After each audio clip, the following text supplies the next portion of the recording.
آگے دیکھیے قرآن، اگلا جو ہمارا ٹاپک ہے اس ہجرت کے فوائد، یعنی جو حبشہ ہجرت کی رسول خدا نے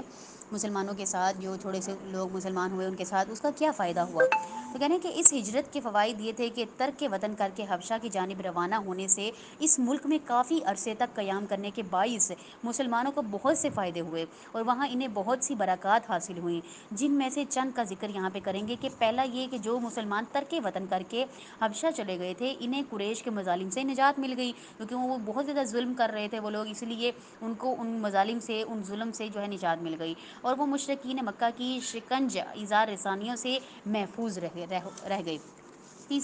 دوسرا پوائنٹ یہ کہ اسلام کا پیغام اور اعلان رسالت اہل حبشہ بالخصوص حبشہ کے بادشاہ اور ان کے درباریوں تک پہنچ گیا، یعنی جو ہم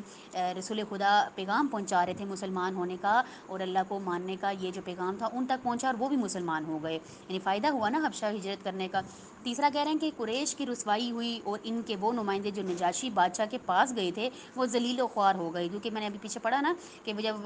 قریش کے بہت سے حکمران جو ہیں وہ گئے نجاشی کے پاس حبشہ میں، تو انہوں نے جو ہے ذلیل و خوار کر کے اس کو وہاں سے نکال دیا۔ چوتھا یہ ہوا کہ حبشہ کے لوگوں کے درمیان دین اسلام کی تبلیغ و توسیع کا راستہ ہموار ہو گیا۔ اب حبشہ میں بھی جتنے لوگ تھے ان تک بھی رسول خدا کا پیغام پہنچا، تو انہوں نے بھی آہستہ آہستہ، وہ بھی جو ہے وہ پورا ملک تھا تو وہ بھی آہستہ آہستہ مسلمان ہونا شروع ہو گیا۔ عیسائیوں کے ساتھ مسلم مہاجرین کا اسلامی اور انسانی سلوک، شرافت مندانہ طرز زندگی اور اسلامی احکام کی سخت پابندی اس امر کا باعث ہوئی کہ وقت گزرنے کے ساتھ ساتھ حبشہ کے لوگ دین اسلام کے شیدائی ہونے لگے۔ چنانچہ آج ایتھوپیا یعنی حبشہ جو ہے وہ ایتھوپیا، اریٹریا اور صومالیہ میں جو کروڑوں مسلمان آباد ہیں، مسلمانوں کی اس ہجرت کا ہی فیض ہے، یعنی حبشہ کو آج کل جو ملک نام دیا گیا وہ ایتھوپیا نام دیا گیا، اور وہاں پہ جتنے بھی مسلمان ہیں وہ رسول خدا کی وہ جو ہجرت کرنے کا سبب ہے نا، وہ اسی کی وجہ سے جو ہجرت کی رسول خدا نے وہاں پہ، اس لیے اتنے مسلمان جو ہیں وہ آج بھی حبشہ میں قائم ہیں۔ آگے دیکھیں اقتصادی ناکہ بندیاں،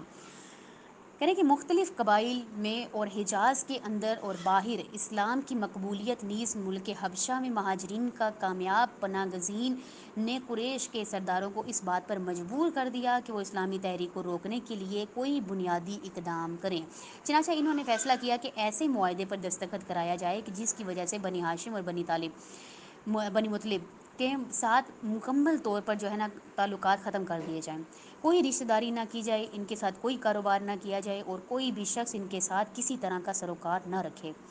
قریش کے اس تحریری معاہدے کا مقصد یہ تھا کہ حضرت ابوطالب مجبور ہو کر پیغمبر کی حمایت اور سرپرستی سے دستبردار ہو جائیں گے اور آپ کو قریش کے حوالے کر دیں گے، اور یا رسول خدا لوگوں کو دعوت حق دینا جو ہے وہ ترک کر دیں گے، اور قریش کی تمام شرائط کو مان لیں گے، یا پھر آپ اور آپ کے حامی گوشہ نشینی اور قسم پرسی کی حالت میں، یعنی بھوکے، کیونکہ وہ سارا کچھ تھا ہی ان کی سرپرستی میں، تو وہ جب کہہ رہے ہیں کہ ان کو کچھ بھی نہیں دیا جائے گا، اس حالت میں رہ کر بھوک و پیاس سے تڑپ کر مر جائیں گے یہ لوگ سارے جو مسلمان ہوئے ہیں۔ قریش نے اس معاہدے کا نام صحیفہ رکھا، جس پر 40 سربراوردہ اشخاص نے دستخط کیے اور اسے کعبے کی دیوار پر آویزاں کر دیا، یعنی لگا دیا۔ اس معاہدے میں شامل تمام افراد نے یہ عہد کیا کہ تمام لوگ اس کے مندرجات پر حرف بحرف ہے عمل پیرا ہوں، یعنی جو بھی اس میں لکھا ہے سب کو اس پر عمل کرنا پڑے گا۔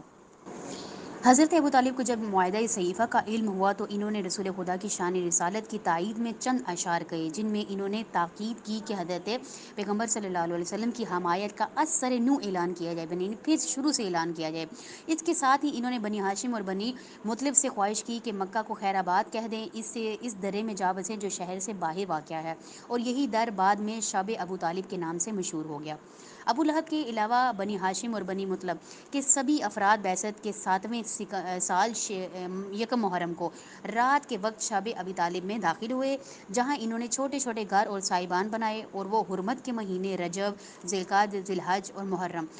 کے علاوہ تمام سال اسی درے میں محصور رہتے تھے، یعنی اندر ہی رہتے تھے، باہر نہیں جاتے تھے،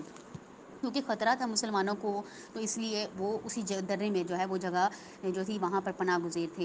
یعنی کہ شب ابو طالب میں مسلمانوں پر ایسا سخت دور بھی آیا کہ کبھی کبھی تو انہیں پیٹ کے آگ بجھانے کے لیے درخت کے پتوں پر سے گزارا کرنا پڑتا تھا۔